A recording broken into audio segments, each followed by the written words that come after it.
नमस्कार साथियों, Excel study point की ओर से आप सभी को रामनवमी की हार्दिक शुभकामनाएं। आप सब जानते हैं कि रामनवमी का जो पावन पर्व है वो भगवान श्री राम के जन्म दिवस के रूप में पूरे भारतवर्ष में ही नहीं बल्कि पूरे विश्व भर में मनाया जाता है। यदि बात करें तो चैत्र मास की शुक्ल पक्ष की नवमी जो तिथि है, इस दिन भगवान श्री राम के सातवें अवतरण में, यानी कि जो भगवान श्री विष्णु जी थे उनके सातवें अवतरण के रूप में श्री राम जी ने जन्म लिया था। और श्री राम जी का जन्म अयोध्या में राजा दशरथ और रानी कौशल्य के पुत्र बनकर उनका जन्म हुआ था। और इसी तिथि को हम लोग जो है सेलिब्रेट करते हैं, पूरे भारतवर्ष में जो है बड़े धूमधाम से मनाया जाता है रामनवमी का पावन पर्व। आप जानते हैं कि भगवान श्री राम का जब जन्म हुआ था तो उनका जन्म हुआ था बुराई पर अच्छाई की जीत के लिए। आप जानते हैं कि भगवान श्री राम के द्वारा रावण का वध करके एक संदेश दिया गया था जहां पर अच्छाई जो है इसकी हमेशा जीत हुई है बुराई के ऊपर। तो इसी रामनवमी की उपलक्ष्य में आप सभी को एक बार पुनः हार्दिक शुभकामनाएं, बहुत बहुत आपको जो है हार्दिक बधाइयां। और अब हम लोग बात कर लेते हैं आज के करंट अफेयर्स टॉपिक्स पर, जिसके भीतर सबसे पहले हम लोग बात करेंगे परीक्षा मंत्र के रूप में। आज का जो मुख्य टॉपिक है उसमें एंटी डिफेक्शन लॉ यानी कि दल बदल कानून के बारे में बात करेंगे। पहले मैं सारे परीक्षा मंत्र के भीतर चुनाव से जुड़े हुए जो अहम मुद्दे हैं उन पर बात करूंगा, उनमें जो है हम लोग डिस्कशन करेंगे। उसके बाद बात करेंगे आज के दिन यानी कि 17 अप्रैल को पूरे विश्व भर में विश्व हीमोफीलिया दिवस के रूप में मनाया जाता है। हीमोफीलिया क्या है इस पर बात करेंगे। इस वर्ष 2024 में जो तीसरा संस्करण रहा है लता दीनानाथ मंगेशकर पुरस्कार का, यह श्री अमिताभ बच्चन जी को मिला है। इस पर हम लोग विस्तार में चर्चा करने वाले हैं। एक्सरसाइज डस्ट लीग जो है, अभी एक्सरसाइज डस्ट लीग जो है ये हेड हुआ है कजाकिस्तान में, और इसी के बारे में हम लोग बात करेंगे कि ये एक्सरसाइज जो है भारत और कजाकिस्तान के बीच के रिलेशंस को किस तरीके से दर्शाता है।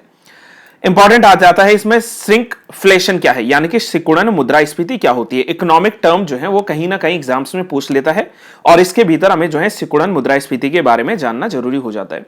साथ में हाल में चर्चा में रहा जो डॉक्सिंग शब्द है, अब वास्तव में डॉक्सिंग क्या होता है इस पर हम लोग बात करेंगे। और जो काला ज्वर या जिसे काला आजार या काला बुखार के नाम से जानते हैं, ये वास्तव में क्या है, क्यों चर्चा में है, इन सारे बातों पर हम लोग जो है बात करने वाले हैं। मैं उम्मीद करूंगा दोस्तों आप लोग वीडियो के अंत तक बने रहेंगे। तो शुरुआत करते हैं आज की पहली खबर, जहां पर परीक्षा मंत्र के भीतर हम लोग जानने वाले हैं कि एंटी डिफेक्शन क्या होता है, दल बदल क्या होता है। आप जानते हैं कि जिस समय वर्ष 1950 में भारत का संविधान बना था, तो उस समय भारत के संविधान के भीतर 1950 में जब भारत का संविधान बना था तो भारत के संविधान के भीतर कुल मिलाकर 395 उस समय आर्टिकल हुआ करते थे, जो कि कुल मिलाकर 22 भाग में या 22 पार्ट्स में बटे थे। और उस समय अगर मैं रियल कॉन्स्टिट्यूशन या ओरिजिनल कॉन्स्टिट्यूशन की बात करूं तो इसमें सिर्फ और सिर्फ 8 ही अनुसूचियां थी, 8 ही जो है शेड्यूल्स थे। वर्तमान समय की बात करें तो इन शेड्यूल्स की संख्या बढ़कर जो है 12 हो चुकी है, और इन्हीं 12 अनुसूचियों के भीतर जो 10वीं अनुसूची आती है उसमें दल बदल विरोधी कानून से संबंधित बातें की गई हैं। आप जानते हैं कि 10वीं अनुसूची में जिस समय 52वां संविधान संशोधन अधिनियम 1985 आया था, इसी ने दल बदल विरोधी कानून जो है 1985 पास किया और जो है यहां पर इंट्रोड्यूस किया भारत के संविधान के भीतर 10वीं अनुसूची को। अब ये 10वीं अनुसूची को लाने का जो मूल मकसद था, जो मूल उद्देश्य था, वो ये था कि उस समय हो क्या रहा था कि जो पॉलिटिकल लीडर्स थे, जो राजनेता थे, वो मतलब कह लीजिए कि बार बार अपने दल को बदलकर जो है दूसरा दल ज्वाइन कर रहे थे, जो है वहां पर जो है बार बार दल बदल कर रहे थे। तो इससे हो क्या रहा था वास्तव में कि जो पार्टियां हैं उनके अनुशासन का उल्लंघन हो रहा था। यहां पर मान लीजिए ना, फिर ये भी जो है डर था कि वहां पर जो है करप्शन और ज्यादा बढ़ सकता है। जिस पार्टी से जो है ज्यादा ऑफर हुआ, हो सकता है कि लीडर्स उस पार्टी की तरफ चले जाएं। तो इन सारी तमाम चीजों को रोकने के लिए दल बदल कानून की जो व्यवस्था है उसको लाया गया था। अच्छा, पहले हम लोग ये जान लेते हैं कि वास्तव में ये जो दल बदल किसी सदस्य पर ये कानून लागू होता है तो उसके पीछे आधार क्या होंगे, ग्राउंड्स क्या होंगे कि किसी व्यक्ति के ऊपर, किसी जो है मंत्री के ऊपर दल बदल कानून जो है कब लगता है। यदि मान लीजिए कि कोई निर्वाचित सदस्य है जो स्वेच्छा से किसी राजनीतिक दल की सदस्यता छोड़ देता है तो उस पर जो है दल बदल लग सकता है, यानी कि वॉलंटरीली अगर कोई जो है रिनंशिएट करता है अपनी पार्टी को तो उस पर जो है ये लग सकता है दल बदल कानून।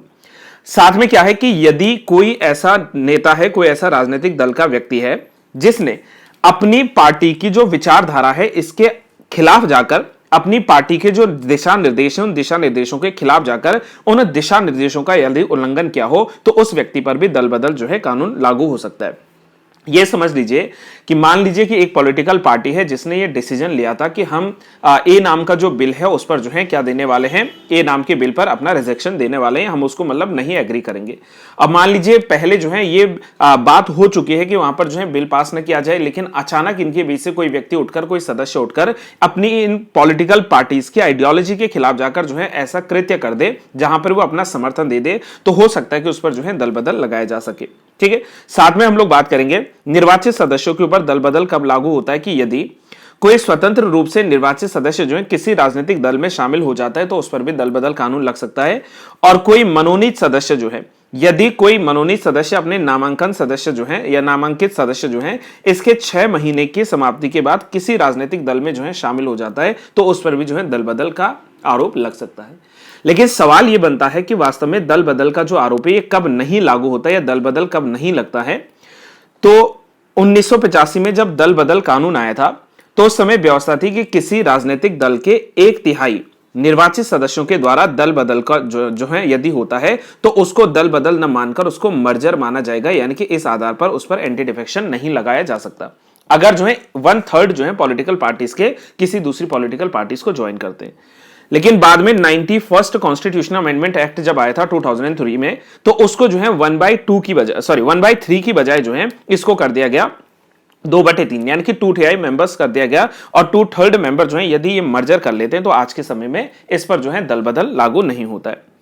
दल बदल के आधार पर अयोग्यता से संबंधित अगर कोई भी प्रश्न बनता है तो इसका निर्णय लेने का अधिकार जो है वो राज्यसभा के केस में राज्यसभा के सभापति और लोकसभा के मामले में जो है लोकसभा के स्पीकर के द्वारा जो है अंतिम होता है। और ये जो इनका फैसला होता है वो अंतिम जो है इनके फैसले के रूप में जाना जाता है। तो ये हम लोग जो है एक क्विक रिवीजन के रूप में परीक्षा मंत्र के भीतर दल बदल कानून के बारे में जान सकते हैं।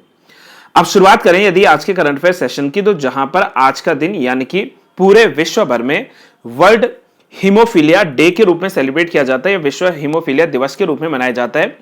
हीमोफीलिया क्या है? ये एक आनुवांशिक रोग है, यानी कि एक क्या है, ये हमारे पास में जेनेटिक डिजीज है जिसमें होता क्या है कि यदि किसी को जो है हल्की फुल्की चोट भी लग जाती है तो उसमें क्या होता है कि जो रक्त होता है ना, यानी कि जो ब्लड क्लोटिंग होती है वो जो है ब्लड क्लॉट नहीं कर पाता है, यानी कि रक्त का स्राव जो है वो जल्दी से भर नहीं पाता है। और ऐसे में व्यक्ति के शरीर से जो है अगर सारा रक्त बह जाएगा तो उसमें जो है मृत्यु तक होने की संभावना रहती है। तो इसको हम लोग जो है हीमोफीलिया के नाम से जानते हैं।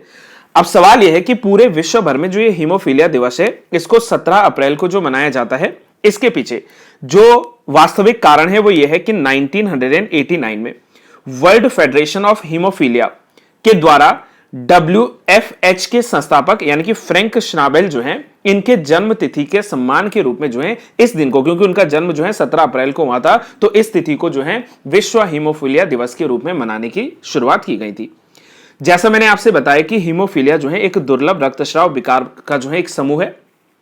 जो विशिष्ट थक्के कारकों में जन्मजात कमी के कारण होता है। और ये सबसे प्रचलित अगर रूप बताएं, क्योंकि हीमोफीलिया के कई टाइप्स होते हैं, तो इसमें जो सबसे फेमस जो टाइप है वो है हीमोफीलिया ए, जहां पर जो है रक्त का स्राव जो है वो रुक नहीं पाता है, थक्का नहीं बन पाता है, इस वजह से जो है वहां पर लगातार जो है शरीर में जो है रक्त की कमी होती रहती है।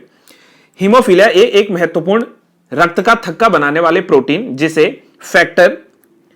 8 के नाम से जानते हैं, तो ये जो फैक्टर 8 है इसका निर्माण नहीं कर पाता है। ठीक है, फैक्टर 8 एक प्रोटीन है जो कि हीमोफीलिया ए अगर किसी में है तो वो इसको नहीं बना पाता। और इससे होता क्या है कि इसकी कमी के कारण व्यक्तियों को चोट लगने के बाद लंबे समय तक जो है रक्त का स्राव यानी कि ब्लीडिंग होती रहेगी। और क्योंकि उनका रक्त जो है जमने में सामान्य से अधिक समय लगता है, इसलिए जो है ये घातक हो सकती है। इसका मुख्य जो कारण है यह मुख्य रूप से विरासत में मिला है, विरासत मतलब आनुवांशिकी है, हेरिडेटरी जो है ये हमें मिला है। और जो है एक्स लिंक्ड जो रिसेसिव पैटर्न का है अनुसरण करता है। आप जानते हैं कि हमारे पास में मेल और जो फीमेल है इनमें जो है क्रोमोसोम्स होते हैं। ठीक है, XX chromosome and XY chromosome जो है ये फीमेल में जो है यहां पर क्रोमोसोम्स होते हैं, राइट। तो अगर हम लोग बात करें तो जो पुरुष गुणसूत्र हैं जिनमें हम लोग XY की बात करते हैं और स्त्रियों में जो है XX की बात करते हैं, तो जो X गुणसूत्र है, X जो क्रोमोसोम है, इस X क्रोमोसोम में जो है एक विकार उत्पन्न होता है और इसी विकार उत्पन्न होने के कारण यहां पर जो है हीमोफीलिया जैसी डिसीज होती है। तो ये हम लोगों ने बात की है आज के दिन का क्या महत्व है। अब हम लोग बात कर लेते हैं आज के प्रमुख खबर पर, जिसके भीतर लता दीनानाथ मंगेशकर पुरस्कार 2024 के बारे में हम लोग बात करेंगे। आप लोग समझ लीजिए कि वर्ष 2024 का जो लता दीनानाथ मंगेशकर पुरस्कार मिला है वो श्री अमिताभ बच्चन जी को मिला है। आप ये भी साथ में याद रखना कि जो ये सम्मान दिया जा रहा है लता दीनानाथ मंगेशकर 2024 का, ये इसका तीसरा संस्करण है, थर्ड एडिशन है। मतलब इससे पहले जो है ये सर्वप्रथम हम लोग यदि बात करें तो ये पुरस्कार वर्ष 2022 में प्रदान किया गया था देश के प्रधानमंत्री श्री नरेंद्र मोदी जी को, प्रारंभ में पहला पुरस्कार। उसके अगले ही वर्ष 2023 में जो है लता मंगेशकर जी की बहन आशा भोसले जी जो हैं इनको ये सम्मान मिला था, और इस बार का जो तीसरा सम्मान मिला है वो श्री अमिताभ बच्चन जी को जो है यहां पर मिला है। अब यहां पर देखो ये सम्मान जो मिलता है वो दीनानाथ मंगेशकर के स्मृति दिवस पर 24 अप्रैल को जो है प्रदान किया जाता है। तो 24 अप्रैल को जो है ये सम्मान इनको जो है दिया जाएगा। नाम इनका जो है फाइनल नामित हो चुका है, और ये जो सम्मान है वो मंगेशकर परिवार के द्वारा और जो है जो ट्रस्ट है मंगेशकर ट्रस्ट जो है इसके द्वारा जो है प्रदान किया जाता है, जिन्होंने जो है 6 फरवरी 2022 को जब निधन हुआ था लता मंगेशकर का, तो उनके जो है स्मृति के रूप में या उनके योगदान के बाद जो है ये सम्मान दिया जाता है। लता दीनानाथ मंगेशकर पुरस्कार के नाम से जाना जाने वाला ये जो पुरस्कार है ये हर साल एक ऐसे व्यक्ति को प्रदान किया जाता है जिसने राष्ट्र और इसके लोगों और समाज के लिए जो है कहीं ना कहीं महत्वपूर्ण योगदान दिया है या अग्रणी योगदान दिया है, तो इस क्षेत्र में जो है यह सम्मान प्रदान किया जाता है। अब यदि हम लोग बात करें तो अगली खबर आती है इसमें एक्सरसाइज डस्ट लीग के लिए। अच्छा, सबसे पहले हमसे क्या होता है ना कि देखो गाइस, मैं आपको यहां पर क्लियर करवा देता हूं कि जो डस्ट लीग है ये सबसे पहले तो याद रखना कि ये भारत और जो उज्बेकिस्तान है इनके बीच जो है होने वाली एक एक्सरसाइज है, मिलिट्री एक्सरसाइज है। हर बार जो है प्रश्न कहीं ना कहीं एक्सरसाइज से घूमते हैं, तो जब भी कोई नई एक्सरसाइज होती है उसको तुरंत आप लोग जो है नोट डाउन कर लिया करें। एक्सरसाइज डस्ट लीग की बात करें तो ये भारतीय सेना और उज्बेकिस्तान की सेना के बीच एक वार्षिक संयुक्त सैन्य अभ्यास है, यानी कि क्या है, एनुअल है एंड जॉइंट मिलिट्री एक्सरसाइज के रूप में कार्य करता है। ये भारत और उज्बेकिस्तान में जो है समय समय पर आयोजित होता है, यानी कि अगर हम लोग इसके पहले संस्करण की बात करें तो वो वर्ष 2019 में जो है उज्बेकिस्तान में आयोजित हुआ था। फिर इससे पहले वाला जो संस्करण हुआ था 2023 में फरवरी मंथ में, वो जो है उत्तराखंड यानी कि पिथौरागढ़ में जो है यहां पर कंडक्ट हुआ था। और इस बार हम लोग 2024 के डस्ट लीग की बात करें जो कि 5वां संस्करण है, ये 5वां संस्करण जो है उज्बेकिस्तान के ही टर्मेज नामक जगह पर जो है इसका आयोजन किया जा रहा है।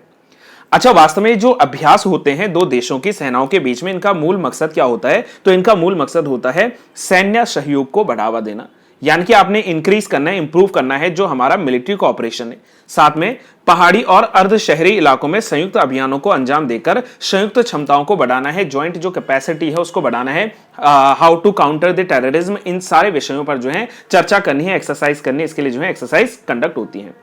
साथ में देखो समटाइम्स हमसे ये भी सवाल बन जाता है कि जो उज्बेकिस्तान है उसका वास्तव में लोकेशन क्या, अवस्थिति क्या है, और उसमें ये भी सवाल बन जाते हैं कि जो है उज्बेकिस्तान के नेबरिंग कौन कौन से जो है स्टेट या कौन कौन सी कंट्री साझा होती हैं। तो जैसे हम लोग देखें तो उज्बेकिस्तान के समीप कजाकिस्तान, किर्गिस्तान, ताजिकिस्तान, तुर्कमेनिस्तान, और जो है अगर हम लोग थोड़ा इसके साउथ ईस्टर्न की तरफ चलें तो यहां पर अफगानिस्तान जो बाउंड्री है यहां से भी लग सकता है। और अगर सागर की बात करें तो जो उज्बेकिस्तान है ये अराल सी जो है, इस अराल सी से अपनी बाउंड्री जो है साझा करता है, यानी कि शेयर करता है। तो आप लोग से जो है समटाइम्स ये भी पूछ लिया जाता है कि उज्बेकिस्तान जो है इसका लोकेशन कहां पर है विश्व मैप के भीतर। अब हम लोग बात कर लेते हैं एक और प्रमुख खबर की तरफ जहां पर चर्चा में है श्रिंक इन्फ्लेशन। अच्छा, नाम से ही देखो श्रिंक इन्फ्लेशन। आप लोगों ने कभी एक चीज नोटिस की है कि आप लोग मार्केट में गए और मान लीजिए कि पहले आप कोई प्रोडक्ट लेते थे, ठीक है, कोई भी प्रोडक्ट मान लीजिए आप लोग 50 रुपए का लेते थे, तो आपको ऐसा महसूस होता था कि इसमें क्वांटिटी जो है वो काफी अधिक है। क्वांटिटी की मैं बात कर रहा हूं, क्वांटिटी मतलब चले लेट कर लीजिए कि आप लोग जो है देखो गर्मियों का महीना है, मान लीजिए आप लोग जो है कोल्ड ड्रिंक खरीदने जो है शॉप में गए। जब आप लोगों ने शॉप में कोल्ड ड्रिंक खरीदी तो मान लीजिए इसका जो प्राइस है वो है 20 रुपीज है ना, छोटी वाली कोल्ड ड्रिंक लेनी है तो मान लीजिए 20 रुपीज है, और 20 रुपीज में कितना देता है मैं लेट कर रहा हूं, इसमें जो है लेट कर लीजिए कि इसमें जो है 200 ml के आसपास जो है आपको मिलता है, या 500 ml जो आपको लगता है वो मान लीजिए। लेकिन जब आप जो है पुनः कालांतर में कुछ समय बाद जो है पुनः शॉप में गए और वहां पर जो है सेम 200 मिलीलीटर जो है या 200 ml की जो बोतल है, अब वो जो है 20 रुपए की बजाय अब वो क्या हो चुकी है, वो रुपया तो वही है, देखो 20 रुपए ही है, रुपये तो वही रहेगा, 20 ही रुपए रहेगा, लेकिन वो जो 200 ml था अब इसको घटाकर जो है कंपनी ने कितना कर दिया, 150 ml कर दिया, यानी कि 100 ml कर दिया। अच्छा, यहां पर सिकुड़न मुद्रास्फीति का मतलब ये समझना कि जो अमाउंट है, जो कीमत है वो तो वैसी है, पहले भी 20 रुपए का मिलता था, अभी भी 20 रुपए की कोल्ड ड्रिंक मिल रही है, लेकिन उसकी जो क्वांटिटी है, जो उसका आकार है, उसमें जो वस्तु है वो क्या हो चुकी है, घट चुकी है। तो इसको हम लोग कहते हैं सिकुड़न मुद्रास्फीति, यानी कि श्रिंक इन्फ्लेशन। अर्थात श्रिंकफ्लेशन तब होता है जब सामान आकार में छोटा हो जाता है लेकिन उपभोक्ता वही कीमत चुकाता है। पहले भी मैंने 20 रुपया दिया, अभी भी मैं 20 ही रुपया दूंगा, लेकिन पहले 20 रुपया में जो है मुझे ज्यादा अमाउंट में मिल रहा था, ज्यादा क्वांटिटी में मिल रहा था। अब मुझे उसी 20 रुपए में सेम प्रोडक्ट जो है वो कम क्वांटिटी के साथ में मिल रहा है, तो उसको हम लोग कहेंगे सिकुड़न मुद्रास्फीति है। ऐसा तब होता है जब निर्माता जो होता है, जैसे मतलब कोटिंग बनाई, जो फैक्ट्री का निर्माता है, वो उच्च उत्पादन लागत की भरपाई के लिए, मान लीजिए कि उसको जो है 20 रुपए में जो है नहीं बैठ रहा है इतना बेचना, तो वो नहीं चाहता कि जो है मैं वहां पर पैसों को इंक्रीज करूं, यानी कि वो अमाउंट नहीं बढ़ाना चाहता है प्रोडक्ट की। उसके बदले वो क्या कर देगा, उस प्रोडक्ट में जो वस्तु का आकार है, यानी कि जो उसकी क्वांटिटी है, उस क्वांटिटी को कम कर देगा, लेकिन खुदरा जो कीमतें हैं उसको एक जैसा रखेगा। तो ये होता है, और इसको एक तरीके से हम लोग जो है छिपी हुई मुद्रास्फीति यानी कि इनविजिबल कह सकते हैं, एक इनविजिबल इन्फ्लेशन के रूप में जो है काम करता है। किसी उत्पाद की कीमत बढ़ाने के बजाय निर्माता उसी कीमत को बनाए रखते हुए उत्पाद का यदि आकार कम कर दे तो उसको नाम देते हैं हम लोग सिकुड़न मुद्रास्फीति का। ये भी आप लोग जो है याद रख सकेंगे। अब हाल में जो है चर्चा में है खबर डॉक्सिंग को लेकर। अब सवाल यह है कि ये डॉक्सिंग होता क्या है। हमारे पास प्रश्न समटाइम्स में जाते हैं कि व्हाट इज डॉक्सिंग। तो हाल में दुनिया भर में इंटरनेट पर जो है डॉक्सिंग की जो है घटनाएं लगातार बढ़ रही हैं। डॉक्सिंग किसी व्यक्ति की सहमति के बिना अक्सर जो है दुर्भावनापूर्ण इरादे से उसकी निजी जानकारियों को ऑनलाइन माध्यम से प्रकट करने की एक व्यवस्था होती है। मतलब ये समझ लीजिए कि भाई हम लोग क्या करते हैं ना, कि हम लोग जैसे ऑनलाइन कोई डॉक्यूमेंट को अपलोड करते हैं, या मान लीजिए हम लोगों ने कहीं पर पासवर्ड जो है शेयर किया है, कहीं पर हम लोगों ने जो है अपनी निजी जो भी हमारी क्या है इंफॉर्मेशन से सूचनाएं हैं उनको हमने साझा किया है। अब होता क्या है कि धोखाधड़ी के मामले में हमारी इन जानकारियों को जो है ले लिया जाता है, जैसे हमारा नाम, हमारे घर का पता, ठीक है, टेलीफोन नंबर, हमारे काम करने का प्लेस कहां पर, या अन्य प्रकार की जो हमारी जानकारी जो हमने साझा की है इंटरनेट पर, जो हम लोगों ने साझा किए हैं जो है कहां पर, दैट इज ऑन इंटरनेट। तो उसको जो है यदि हमारी आज्ञा, हमारी अनुमति के बिना अगर कोई व्यक्ति जो है उसको निकालकर उसका जो है प्रयोग करता है, हो सकता है ब्लैकमेलिंग के रूप में करे या हो सकता है किसी धोखाधड़ी के रूप में करे, तो उसको नाम दिया जाता है डॉक्सिंग का। और ये जो डॉक्सिंग शब्द है, ये शब्द लिया गया है ड्रॉपिंग डॉक्स से। ड्रॉपिंग डॉक्स मतलब जो ऑनलाइन एक कहते हैं ना मामला होता है जिसमें व्यक्ति की सहमति के बिना ही जो है व्यक्ति की जानकारी जो है वो साझा कर दी जाए, प्रकाशित कर दी जाए, तो उसको हम लोग कहते हैं that is called the doxing. तो डॉक्सिंग शब्द जो है अगर चर्चा में मिलता है तो ये इंटरनेट से जुड़ा हुआ एक जो है ऐसा टर्म है जहां पर आपकी सहमति के बिना आपकी इंफॉर्मेशन को साझा कर दिया जाएगा। अब हम लोग एक और तरफ बात कर लेते हैं। हाल में चर्चा में है कालाजार। चर्चा में क्यों है इसमें बात कर लेते हैं। National centre for vector borne disease control के आंकड़ों के अनुसार जो है भारत ने जो आंत से संबंधित, इंटेस्टाइन से संबंधित जो बीमारी है जिसका नाम है लीशमेनियासिस, लीशमेनियासिस जो डिसीज है, जिसे जो है आमतौर पर जो है काला ज्वर या काला आजार के नाम से जाना जाता है, इसको खत्म करने का लक्ष्य जो है इन्होंने हासिल कर लिया है भारत देश के भीतर। इसलिए जो है ये खबर चर्चा में रहती है। काला आजार या काला आजार या विसेरल लीशमेनियासिस मलेरिया के बाद दुनिया की दूसरी सबसे घातक जो है परजीवी बीमारियों में शामिल है, और यह सबसे खतरनाक जो है उपेक्षित कहां पर होता है, जहां पर उष्ण कटिबंधीय रोग होते हैं। यानी कि हम लोग कह सकते हैं कि विश्व भर में जो 76 ऐसे देश हैं जहां पर जो है काला आजार जो है एक इंडिजिनस या एक स्थानिक बीमारी के रूप में है, और भारत में यह क्लेम किया जा रहा है कि इसको जो है समाप्त कर दिया गया, इसको जो है खत्म कर दिया गया है। इसे काला बुखार या दमदम बुखार के नाम से भी जाना जाता है, जो कि संक्रमण के दौरान त्वचा के भूरे या काले रंग के जो है मलिन किरण को जो है संदर्भित करता है। फेस पर क्या होते हैं हमारे जो है कुछ कह लीजिए कि धब्बा जो है स्टार्ट हो जाते हैं, कुछ त्वचा के ऊपर जो है भूरे या काले रंग के जो है वहां पर स्पॉट जो है वो नजर आते हैं। और ये जो है ये लीशमेनिया जीनस के प्रोटोजोआ परजीवी के कारण होता है, जो कि संक्रमित मादा जो फ्लेबोटोमाइन सैंड फ्लाइज है इसके काटने से होता है। और भारत में लीशमेनिया जो है डोनोवानी इस बीमारी का कारण बनने वाला जो है एकमात्र परजीवी है, जिस कारण से जो है भारत में काला ज्वर या काला आजार जो है फैलता है। और अब जो है यहां पर क्लेम किया गया है national centre for the vector borne disease control के द्वारा कि भारत ने जो है अपना लक्ष्य पूर्ण कर दिया है और इस बीमारी को जो है खत्म कर दिया है, निपटने के लिए जो है पूर्ण रूप से जो है अपना सहयोग यहां पर दिया है। तो बस आज के करंट अफेयर सेशन में हम लोग इन्हीं सारी न्यूज पर चर्चा करेंगे, और मुझे उम्मीद है कि आप लोगों को जो है वीडियो पसंद आई होगी गाइस। और अगर आपको वीडियो अच्छी लगती है तो आप लोग वीडियो को लाइक जरूर कर लीजिए, वीडियो को शेयर जरूर कर लीजिए, और अगर अभी तक आप लोगों ने चैनल को सब्सक्राइब नहीं किया है तो सब्सक्राइब चैनल को हिट करना ना भूलें, और साथ में बेल आइकन जरूर प्रेस कर लीजिए ताकि आपको हर दिन की न्यू नोटिफिकेशंस मिलती रहें। तब तक के लिए बस आज के लिए यही सारी बातें। Till then have a good day to all. Thank you so much. Keep trying and keep learning.